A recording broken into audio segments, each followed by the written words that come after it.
거부권 자체에 관해서 이제 직권남용이 가능하다 그렇게 말씀하시지 않으셨어요, 조수진 변호사? 맞습니다. 그러니까 예. 본인이 수사를 받지 않기 위해서 예. 대통령의 제2요구권, 거부권을 행사하는 것은 헌법에서 정한 거부권이 아니기 때문에 예. 근데 본인 권한을 남용했다. 그래서 저는 그게 직권남용죄에 해당될 것이다라고 형사 전문 변호사로서 판단을 하고요. 실제로 그 서울대 그 유명한 헌법학 원론 쓰신 권영성 교수, 예.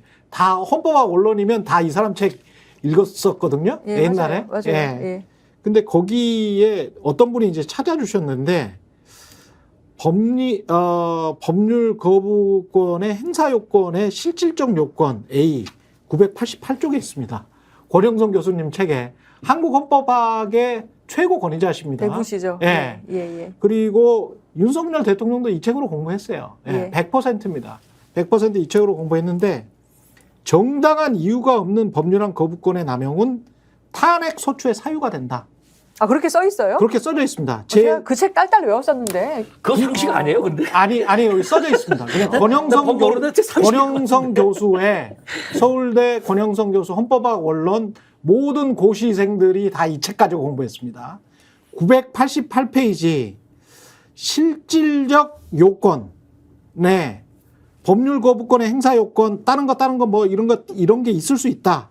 그러나 정당한 이유가 없는 법률안 거부권의 남용은 탄핵 소추의 사유가 된다. 탄핵 소추의 사유가 된다라고 한국 최고의 헌법학자가 이미 써놨어. 지금 거부권 10번 했잖아요. 네. 본인 근데 그 와이프 관련, 자기 관련 특히 지금. 이거는 본인 관련이잖아. 그렇죠. 국익이랄지 뭐 외교 관련이 아니잖아. 이 그리고 추억의 네. 이름을 또 이런 데서 듣네요. 네. 실질적인 근거가 있어야 되는 거잖아요. 지금 네. 그게 탄핵 소추 사유가 아니려면. 예. 그리고 실질적인 필요라든가 실질적 근거라는 거는 그러니까 명확하게 사실관계에 근거한 뭔가를 대야 되는 거 아닙니까? 예. 근데 다른 건 그렇다 치자고요. 그 10번의 뭐 거부권 중에 대부분은 저는 억지 논리라고 생각하지만 다른 거부권, 이 법에 대해서 행사한, 다른 정책에 대해서 행사한 거부권은 예를 들면 그들만의 어떤 논리를 댔다고 치자고요. 근데 이번에 최상병 특검에 대해서 거부권 행사한 논리는 사실관계가 안 맞아요. 하나도 사실관계가 맞지 않고, 그리고 처음 들어보는 논리를 막 구사를 합니다. 특검이라는 거는 가령 이런 거죠. 특검이라는 거는 예외적으로 입법부에다가 그러한 이제 그런 특검의 권한을 주는 것이기 때문에 여야가 합의했을 경우에만 가능하다 이런 얘기를 하는데 그게 어느 법에 근거된 얘기인지가 없잖아요. 그런 건 없는 거잖아요. 생전 처음 들어보는 논리를 막 구사를 하고, 그리고 이런 얘기를 막 하지 않습니까? 우리나라 사법제도 어디에도 가령 고발한 사람에게 이 수사의 검사를 정하도록 하진 않는다. 막 이런 얘기를 하는데 그게 문제가 아니고 수사를 받아야 될 사람이 자기 수사할 사람을 고르지 못하도록 하기 위해서 지금 그렇게 추천권을 정한 거지 않습니까? 그거 한동훈이 한 말이잖아요. 근데 그 논리를 지금 비틀어가지고 지금 그 논리를 의식하고 그렇죠. 대통령이 수사를 받을 사람을 정하면 안 된다라는 논리를 들이댈 거니까 그걸 의식하고 지금 프레임을 바꿔버린 거거든요. 가해자가 피해자가 되고 피해자가 가해자가 되는, 즉 고발 사주가 제보 사주가 되는 그러한 방식을 또 한 거거든요. 그러니까 이런 게 하나도 근거가 되지 않는 것이기 때문에 이 거부권의 행사는 그동안의 모든 거부권의 행사의 것과 비추어 봐도 가장 이상하고 가장 근거가 없는 거부권 행사이다라고 생각이 된다는 겁니다. 맞습니다.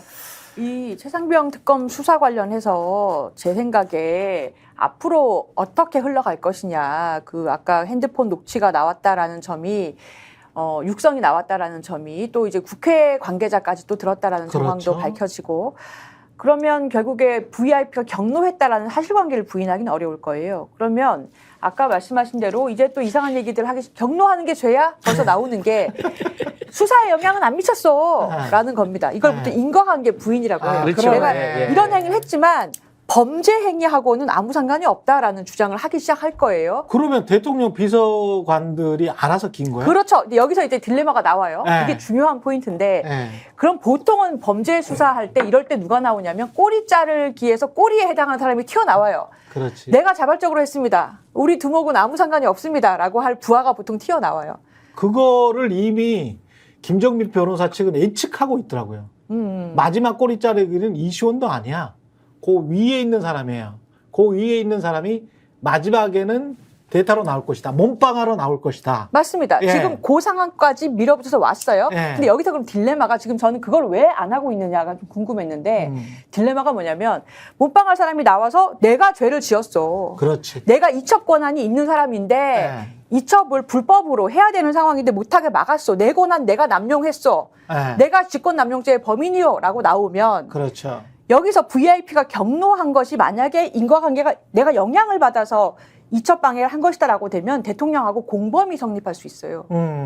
대통령은 이첩 권한이 없어서 직권을 남용할 수 없었지만 이 사건에서도 직권을 남용할 수 있는 직권을 가진 사람에게 경로함으로 해서 영향을 미쳐서 그러네. 네. 이게 방조범이든 종범이든 교사범이든 공범이 성립할 수가 있어요. 이럴 때는. 네. 이게 지금 그 VIP 경로설이 어느 정도 수위로 나오는가를 지켜보면서 그 몸빵할 사람이 튀어나올 시기를 간보고 있는 이유가 네. 자칫하다가는 대통령까지 공범으로 직권남용죄가 성립될 수가 있거든요. 그리고 누군가가 자백을 할 수도 있잖아요. 경로 이후에 또 다른 어떤 대통령의 구체적인 지시가 있었다. 또는 대통령실의 구체적인 지시가 있었다라고 이야기를 하면, 왜냐하면 지난번에 이시원 공직기관 비서관이 유재훈이랑 뭐 왔다 갔다 하면서 너희들 무슨 말 한 거야? 라고 하니까 이제 둘러댄 게 군사법원에 어쩌고 저쩌고 뭐와 관련돼서 보고서를 하나 제출하라. 그런데 그 실체적 내용은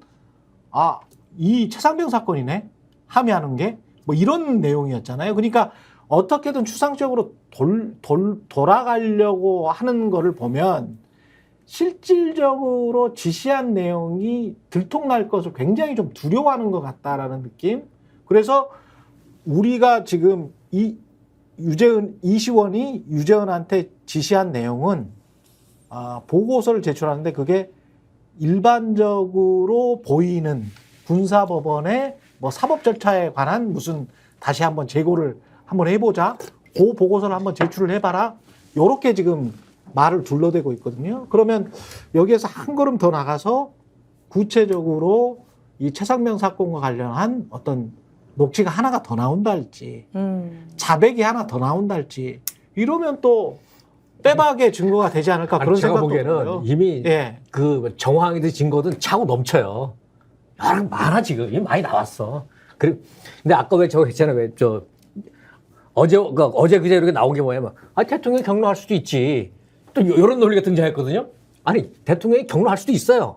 화를 낼 수도 있어. 근데 화를 낸 시점이 진상이 규명이 되고 책임이 확 정해진 게 아니에요. 예. 진상이 규명되고 책임범이 드러났는데 별 책임도 없는 사람한테 자꾸 뒤집어 씌우려고 하면은 경로할 수도 있죠. 그건 타당해. 근데 그런 드러나지도 않았는데 경로했다는 게 왜 경로했냐고요, 그게. 드러나지도 않았는데. 응? 사단장이 그 구체적으로 지시를 했는지 말했는지 그 드러나지도 않았는데 왜 화를 냈냐고. 그렇죠. 그 화를 내니까 그 화가 아까 말씀하신 것처럼 장관에게 영향을 준 거 아니에요. 장관에게 영향을 줬다는 여러 가지 드러나잖아. 그러니까 장관은 영향을 더 받았단 말이에요. 대통령의 경로에. 그래서 내일 회수 토로토로 회수해. 이보 회수 가져와. 이래 된 거 아닙니까 이게. 그러니까 이게 경로할 수도 있지라는 거는 자꾸 그런 식으로 얘기하면 국민들 화만 키워. 꼬리 자르기를 당할 사람은 아마도 경로를 접하지 않은 사람이거나 아예 지시도 받은 적이 없는 사람이거나 이런 상태이거나 예. 아니면은 평소에 너무 많은 경로를 접해서 네. 이미 경로에 매우 익숙해져 있어서 네. 그러한 게 압력으로 작용하지 않는 사람이거나 예. 그러한 상태라고 항변을 할 수 있는 그런 조건이어야 되겠죠. 그러니까 아예 이 사람이 경로에 영향을 받지 않았다라는 뭔가의 확증이 있거나 그래서 경로를 몰랐다 이 사람은 뭐 어디 갇혀 있어가지고 몰랐다 완전 차단되어 있어가지고 경로 사실을 어느 시점까지 몰랐다 이렇게 우길 수 있거나 아니면은 항상 뭐 경로를 하셔가지고 뭐 이제는 일상이 돼가지고 난 모릅니다 그런 거 이렇게 하거나 늘 경로하니까 아니 이게 꼬리 자기를 한다면 딱 제가 보기에는 꼬리 자르기에 딱 좋은 선이 국방부 장관이에요. 장관 내가 어제는 결정했는데 또 하루 생각해보니 그게 아닌 것 같아. 하면 돼. 국방부 장관은 꼬리 안 잘립니다. 아니 그러니까 왜냐하면 충성심이 낮기 때문에 이종섭 장관을 걱정했던 이유는 그러니까. 충성심이 낮아서 꼬리를 안 잘립니다. 이분은 그냥 물귀신으로 들어갑니다. 만약에 본인이 꼬리가 꼬리 잘리는 그 대상이 되면. 그래서 충성심이 높은 사람을 선택할 가능성이 있는데 대통령실에 한 분 있어요. 그런 분이. 아니 그러니까 내 얘기는 예. 지금 신원식 장관은 충성심이 높지. 아니 이종섭. 예. 그러니까 이종섭 선에서 이종섭은 안 된다니까. 이게 잘하면 좋을 텐데 하나는 이종섭도 좀 불안해. 불안해. 다 많이 지도식이는 불안해. 그게 불안해. 또 됐다면 하나는 가능했다면 호주로 안 보냈죠. 안 보내. 그러니까 보낸 안 거예요. 돼서 보낸 거예요. 그러니까 네. 불안해서 보낸 거. 또 하나는 뭐냐면 끊으려고 했더니 이미 나온 게 뭐냐면 대통령실하고 통화했어. 아니 그게 그게 걸려 있잖아. 왜 통화했느냐? 아니, 경로에서 다 꼬리를 잡히고 본인이 그 불명예와 그 다음에 기소당하고 그거를 감당할 사람이 아니에요. 이종섭은. 김계환도 마찬가지야. 난 지금 그리고 김계환이 지금 계속 버티고 있는 이유 중에 하나는 이른바 그 흘렸었잖아요. 한 2주 전인가요? 해병대 사령관도 이제 포스타가 돼야 되지 않겠어? 해병대에서도 대장이 나와야 되잖아. 이거 흘렸잖아요. 그래서 지금 기아말 노릇인 게 사단장 처벌도 안 되고 있지만 김계한처럼 지금 버티고 있는 사람이 노리는 게 뭔지 압니까? 본인이 4스타 되는 거예요. 지금 해병대 사령관이 3스타인데 그 포상으로 자기가 꼬리 자르기도 안 당하고 그리고 끝까지 가는 최초의 해병대 사령관 4스타. 해병대 출신의 4스타가 본인이 될 수가 있다. 그러니까 그래서 끝까지 버틴다라는 그런 그러니까 이게 주장이 있죠. 경로의 이유를 네. 감추기 위해서 그렇죠. 여러 가지 일이 벌어지는데 자, 이례적인 일. 이종석 이례적인 일이 호수대사로 계속 벌였죠. 뭐가 벌어져. 신범철, 고석 다 국회의원 출마시켰죠. 그 다음에 남아 있는 게 이제 김계환인데 김계환은 어떻게 포상을 할 거예요? 그 포상을 하는 게 너 포스타 줄게. 야, 포스타 대장이야. 최고의 명예지. 그것도 해병대 최초의 대장. 근데 본인은 기억 안 난다고만 하면은 되는 거네요. 그래서 그러고 있는 거. 그럴 수도 있다라는 거예요. 기억이라는 게 사실은 또 이러다 보면 안 나기도 하고. 그거 어제 일도 잘 기억이 안 날 생각해보면 수도 거의 있고. 1년 전 일이기 때문에. 그렇죠. 네. 김기현 그 사령관도 얼마나 노예야 경로하는 건데요. 이럴 수도 있고. 그렇지. 예. 근데 이제 본인이 그런 말들을 워낙 많이 했기 때문에 김기환 사령관이 어떻게 주워 담을지 그러니까 이게- 하여간 본인들끼리는 수많은 지금 꼼수가 작동하고 있는 것 같아요. 그러니까 이렇게 보면 됩니다. 이거 오늘 네.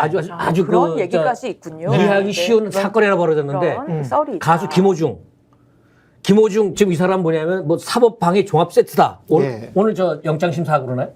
사법방해 종합 세트 이거 구속될 것 같거든요. 예. 사법방해 종합 세트에 진짜 이게 조직적으로 했다는 건데 그래서 바이든 달리면 김건희 그 명품백 그리고 이 건 이거 다 조직적으로 이루어진 일이에요. 응? 그렇죠. 다 조직적으로 이루어진 일이니까. 마지막으로 그래서 김호중은 구속되고 마지막으로 김민하 평론가 이게 지금 김재섭 당선인이 한 이 말 있잖아요. 국민의힘이 전향적으로 수정안을 낼 필요가 있다. 버티기 힘들다. 이게 또 다른 꼼수가 될 가능성은 없어요.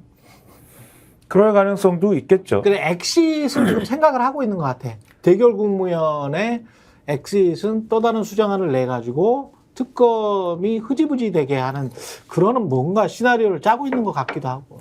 그러니까 일각에서 이제 네. 하는 얘기입니다. 그러니까 이태원 참사 특별법 처리했을 때처럼 지금 뭔가 거부권을 행사한 상태인데 거부권을 행사한 법안에 대해서 반드시 재의결을 해야 된다는 법은 없거든요. 그리고 재의결을 언제까지 해야 된다는 법도 없고 안 하면 그냥 넘어가는 거 아닙니까? 근데 별도의 새로운 특검법을 그러면 또 만들어가지고 왜냐하면 이게 또 수정한 개념도 아니에요, 사실. 그냥 별도의 새로운 특검법을 만들어가지고 그걸 처리하자라고 하는 건데 새로운 특검법. 그렇죠. 근데 네. 그 새로운 특검법이라는 거는 기존의 최상병 특검법하고 똑같이 가되 그런데 대통령실이 지금 문제라고 주장한 몇 개 정도를 바꾸는 것으로 그 조항에 바꾸는 것으로 그렇게 해가지고 대통령실하고 그다음에 이제 지금 민주당하고의 어떤 딜을 한번 시켜가지고 합의 처리하는 방향으로 가보자. 그래야 감당이 되는 거 아니냐. 이런 얘기를 여당 일부 그다음에 이 보수 진영에서도 나름대로 무슨 의견을 내려고 하는 주변 인사들이 있잖아요. 예. 나름대로 브레인들이라고 하는 예. 그런 분들이 이제 얘기를 하는데 이게 양쪽에서 안 먹힙니다.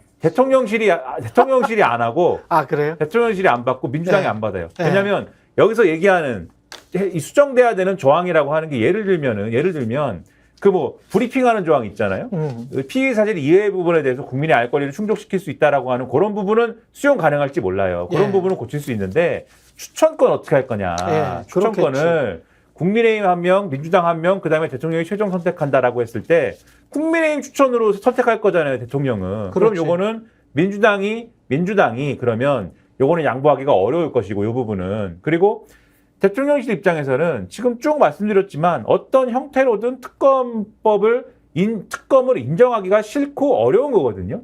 여당에서 그런 어려움이 있다라는 이유로 이 접근을 하면 요게 뭔가 절충을 해야 됩니다라고 접근을 하는 게 가능했으면 진작에 이건 절충이 됐습니다. 그 여태까지 안 됐고 말도 안 되는 이유를 들어서 지금 거부권을 행사한 거잖아요. 애초에 이게 안 되는 것이기 때문에 제가 볼 땐 가능성이 크지 않은 얘기다라고 봅니다.